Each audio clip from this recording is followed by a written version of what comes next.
Hi guys! So for today's video is samahan nyo ako sa aking adventure dito sa Wat Aron, Bangkok, Thailand. So yung suot ko niyan guys is nag-rent lang ako niyan doon sa labas. It's only worth 100 baht. Tapos kasama na yung free hairdo dyan. But wala akong makeup. Pag may makeup kasi guys, I think they offer into 800 baht or 300 baht, hindi ko matandaan. So ganyan guys is nag-picture-picture muna kami at yung climate dyan is medyo siya mainit. So pagpunta namin diyan guys is from our hotel is nag-book na lang kami ng Grab kasi pag gumamit pa kami ng BTS so parang ang hirap at hindi ko kabisado. So napagkasunduan namin na why not we will just book a Grab so it is more convenient and easy for us. So ayan diyan guys is during that time is marami na talagang taong pumupunta diyan at marami ding ibang babae ang kadalasang nagre-rent talaga ng mga Thai traditional dress is mga babae kasi alam naman nating mga babae 'di ba mahilig tayong mag-picture-picture at isa pa 'pag tayo talaga Pilipino 'di ba bawat anggulo guys pinipicturan natin kasi memories pero 'pag sa foreigner kasi guys, iba. Hindi sila yung tipong taong mahilig mag-picture-picture. So diyan guys is umakyat naman tayo para doon naman ako sa taas mag-take ng mga picture. At diyan guys is sobra ding mahaba yung kanyang hagdanan. So kaya 'pag umakyat ako is ah nagdahan-dahan talaga ako guys kasi mahirap na guys para baka mahulog tayo. So diyan is makikita mo merong babae diyang nag-take ng picture. Inside the Wat Arun, may mga photographer din diyan guys na nag-o-offer sila ng kanilang service. I think for 1 hour it costs 1,000 baht. So ako, hindi na ako kumuha ng photographer guys kasi para sa akin namamahalan lang talaga ako. But actually, 'pag kumuha kayo ng photographer, masasabi mo talaga na worth it naman yung price kasi sila talaga ang nakakaalam kung saan yung mga anggulo na maganda yung picture at yung mga lightning. So 'pag kumuha talaga kayo ng photographer diyan, it's very worth it. That's what I could say. But kung nagtitipid ka at wala kang budget para doon, kasi yung entrance diyan sa Wat Arun guys is 200 baht per person. Tapos unlimited na siya kung hanggang kailan ka lalabas.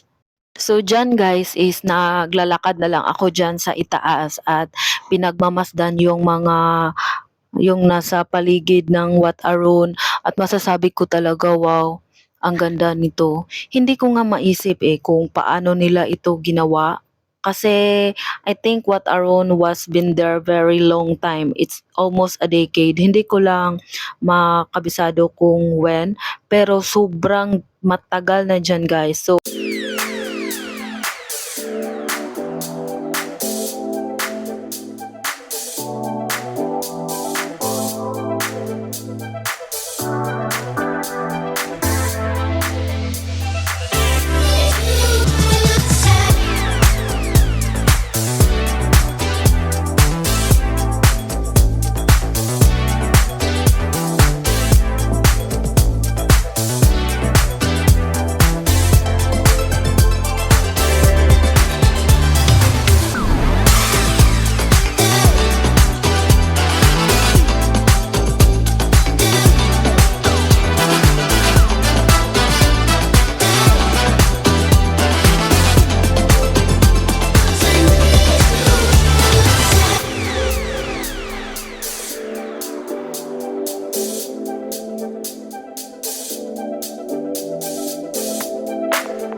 Dito guys is naghahanap na kami ng tubig kasi nauuhaw na kami.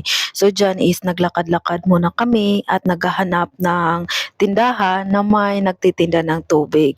But we are so happy that may nakita kami guys dyan na may nagtitinda ng tubig at saka ng iced tea.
So in this area guys is nasa kabilang side kami ng landmark ng Wataron. So nakikita nyo dyan guys is dyan din yung temple nila, which is yung Buddha is dyan nakalagay.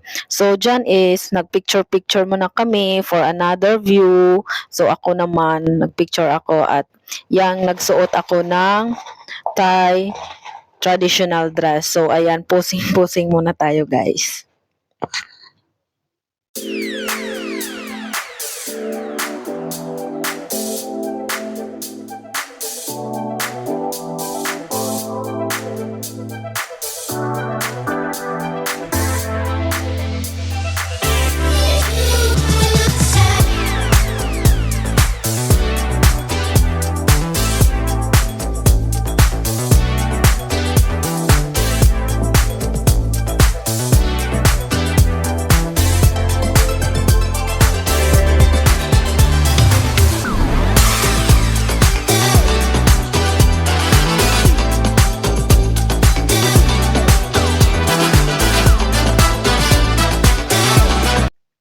So, yung area na dyan guys is na dyan yung Buddha at pwede kang mag-pray dyan. So, yung nagpe-pray dyan is yung mga Thai people which is Buddhism.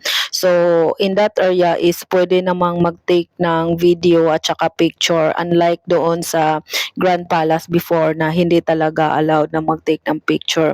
So, nakikita nyo yung pula dyan guys. Yung sa pula is only yung monk lang ang pwedeng umupo doon. So, dyan is naglakad-lakad muna kami at tinitinang yung nasa paligid at masasabi ko talaga sobrang laki dyan guys at sobrang haba ng kanyang roof niya.